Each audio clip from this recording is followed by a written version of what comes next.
Harry Scott, sworn in for the state, 11th to testify.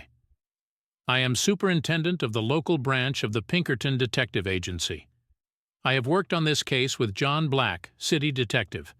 I was employed by Mr. Frank representing the National Pencil Company. I saw Mr. Frank Monday afternoon, April 28th, at the pencil factory. We went into Mr. Frank's private office. Mr. Darley and a third party were with us. Mr. Frank said, "I guess you read in the newspapers about the horrible crime that was committed in this factory, and the directors of this company and myself have had a conference and thought that the public should demand that we have an investigation made and endeavor to determine who is responsible for this murder." And Mr. Frank then said he had just come from police barracks and that Detective Black seemed to suspect him of the crime, and he then related to me his movements on Saturday, April 26th, in detail. He stated that he arrived at the factory at 8 a.m., that he left the factory between 9:30 and 10 with Mr. Darley for Montag Bros for the mail, that he remained at Montag Bros for about an hour, that he returned to the factory at about 11 o'clock, and just before 12 o'clock, Mrs. White, the wife of Arthur White, who was working on the top floor of the building that day with Harry Denham, came in and asked permission to go upstairs and see her husband. Mr. Frank granted her permission to do so. He then stated that Mary Phagan came into the factory at 12:10 p.m. to draw her pay, that she had been laid off the Monday previous and she was paid $1.20, that he paid her off in his inside office where he was at his desk, and when she left his office and went in the outer office, she had reached the outer office door, leading into the hall, and turned around to Mr. Frank and asked if the medal had come yet. Mr. Frank replied that he didn't know, and that Mary Phagan then, he thought, reached the stairway, and he heard voices, but he could not distinguish whether they were men or girls talking. That about 12:50 he went up to the fourth floor and asked White and Denham when they would finish up their work, and they replied they wouldn't finish up for a couple of hours. That Mrs. White was up there at the time, and Frank informed Mrs. White that he was going to lock up the factory, that she had better leave. Mrs. White preceded Mr. Frank down the stairway and went on out of the factory as far as he knew. But on the way out, Mrs. White made the statement that she had seen a negro on the street floor of the building behind some boxes, and Mr. Frank stated that at 1:10 p.m. he left the factory for home to go to luncheon. He arrived at the factory again at 3 p.m., went to work on some financial work, and at about 4 o'clock the night watchman reported for work, as per Mr. Frank's instructions the previous day.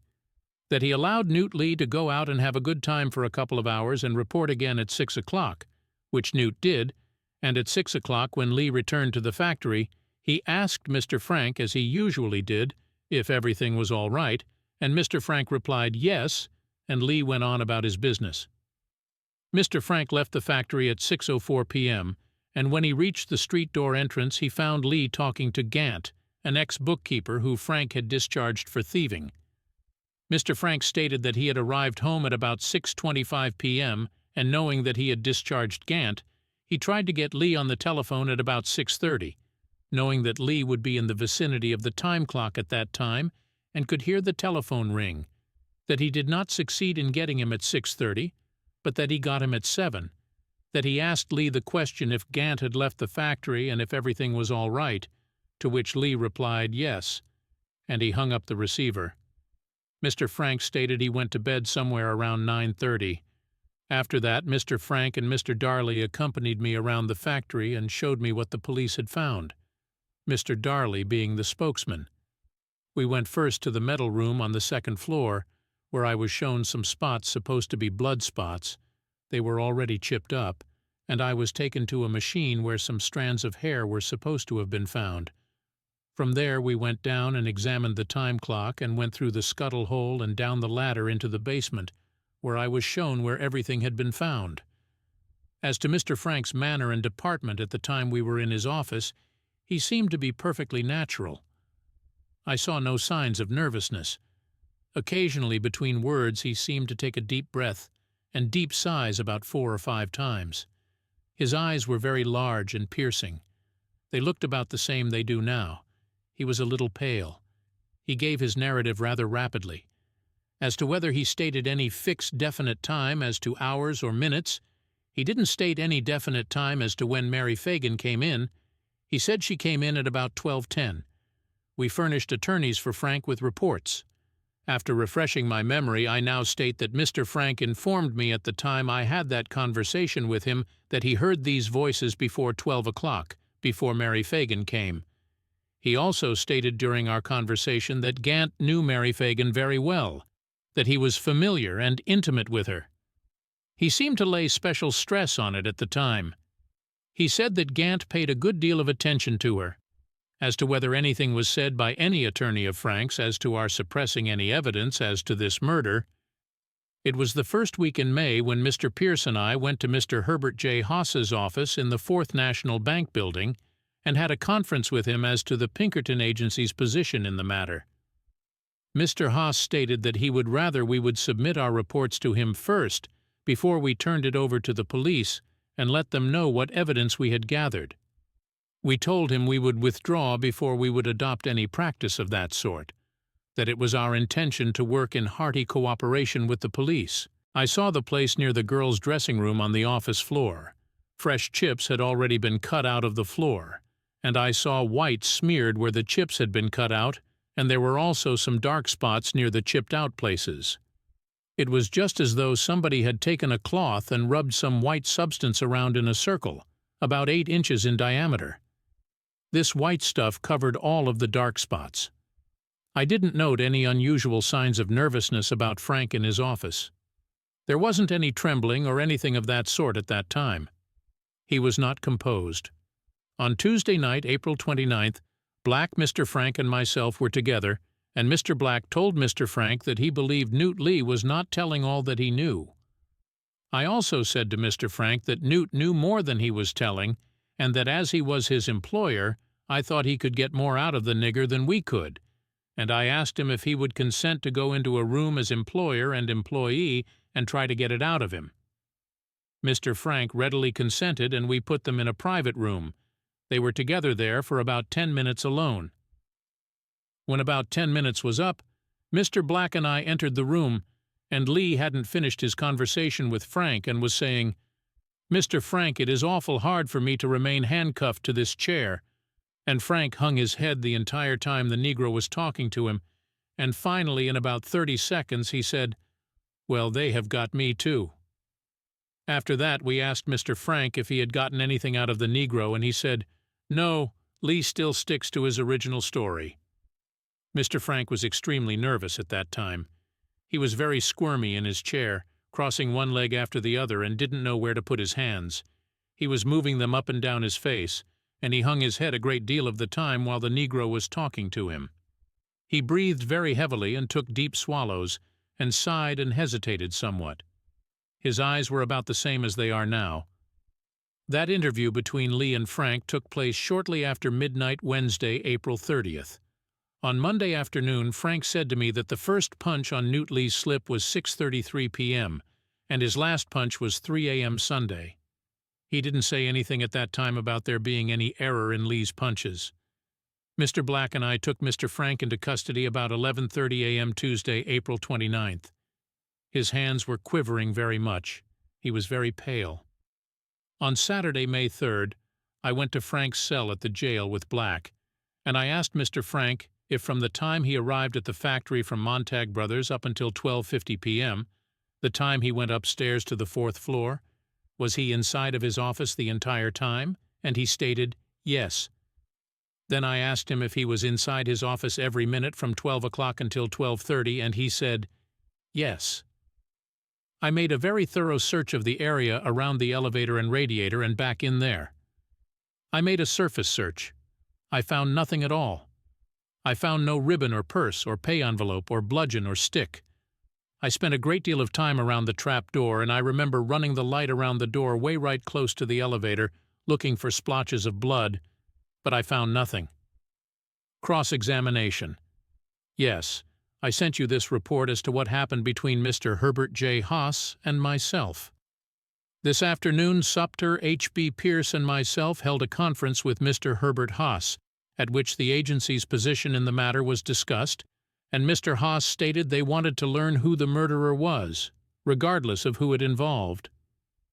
Mr. Haas told me that after I had told him we would withdraw from the case before we would not cooperate with the police. No, I did not report that to you. I reported the motive of our conference. No, I did not say anything about Mr. Haas wanting us to do anything except locate the murderer. Yes, I talked to you afterwards, and you also told me to find the murderer, even if it was Frank. Mr. Haas had said to Mr. Pierce and me that he would rather that we submit our reports of evidence to him before we turned it over to the police.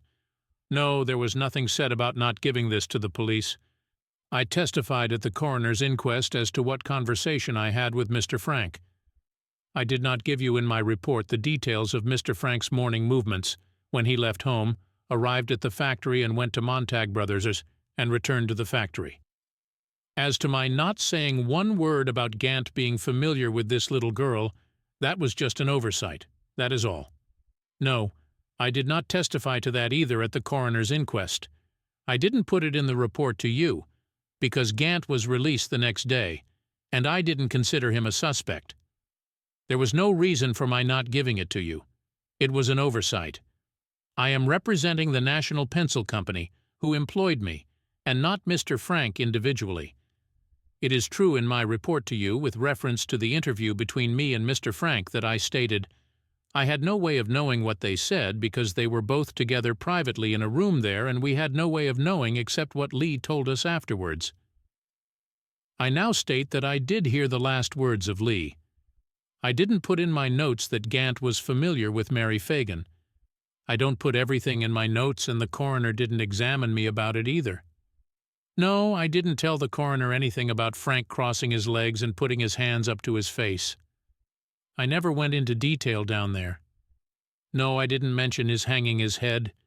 We always work with the police on criminal cases. No, I did not testify before the coroner about any white stuff having been smeared over those supposed blood spots. I am not sure whether I got the statement about Mary Phagan being familiar with Gantt from Mr. Darley or Mr. Frank. Mr. Frank was present at the time. Mr. Frank told me when the little girl asked if the medal had come back that he said, I don't know. It may be true that I swore before the coroner that in answer to that question from Mary Phagan as to whether the medal had come yet that Frank said, no, and it is possible that I so reported to you. If I said no, I meant I don't know. I say now that Mr. Frank told me he left the factory at 1:10 p.m. If I reported to you that he told me he left at 1 o'clock, I made a very serious mistake. That is an oversight. Yes, I reported to the police before I reported to Mr. Haas or Mr. Montag. RE direct examination. Yes, our agency reported to the police about finding the club. I find it is in our report of May 15th. I don't know when it was reported. I was out of town. I worked all through this case with Detective Black, and every move he made was known to both of us. As to the stairway from the basement to the upper floor, there was a great deal of dust on the stairs, and the dust didn't seem to be disturbed. This stairway is not in the picture, but is near the back door. It was nailed and closed. Harry Scott, recalled for state. It took Jim Conley 2 or 3 minutes to write out the notes that I dictated to him. Cross-examination. I knew on Monday that Mrs. White claimed she saw a darky at the pencil factory. I gave that information to the police department.